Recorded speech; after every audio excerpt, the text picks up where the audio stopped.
Sayyidina Isa ala nabiyyina wa alayhi salatu wassalam, bi'idhnillahi azza wa jal, by the will of Allah subhanahu wa ta'ala, he was given the permission to wake up the dead. Mu'jizat al-Nabi alayhi salatu wassalam. He went to a group of people to do da'wah, to tell them that he is a messenger of Allah and that Allah is one who is alone and has no partners. Qadirul mutalaq, does what he wants, how he wants, where he wants, befitting to his majesty Jalla Jalaluhu wa Amma Nawaluhu. Nobody intervenes in that matter.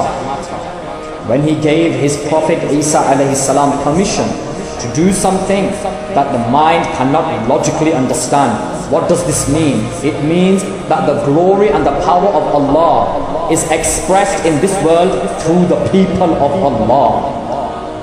So when Sayyidina Isa alayhi salam went to a group of people and he said to them, believe in Allah as one, they said, prove to us that you are a prophet.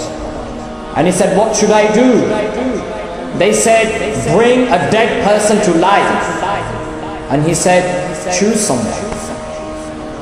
Choose someone. By the permission of Allah, I will put life into him. They went to a grave which was some 20-30 years old. Someone had been buried there for 20-30 years or so.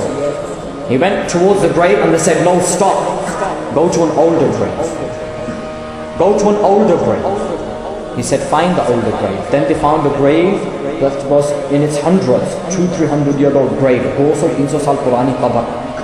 And Sayyidina Isa ala nabiyyina wa alayhi salatu, he stood there and he said, Qum bi-idhnillah. Stand by the permission of Allah. At that moment the grave splits open.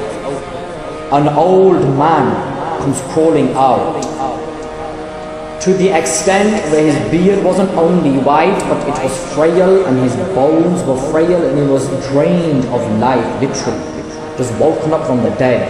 And Sayyidina Isa ala nabiyyina wa alayhi salatu said, were you not a young man when you were buried? For it says on the tombstone that you were no older than 21. So what is this? Why do you wake up in such a state? He said, by Allah who has given me life now. By Allah who has given me life now. When I heard you say Qum, I thought it was the angel calling out for the day of Qiyam. Out of the fear of being taken into account, I have lost myself.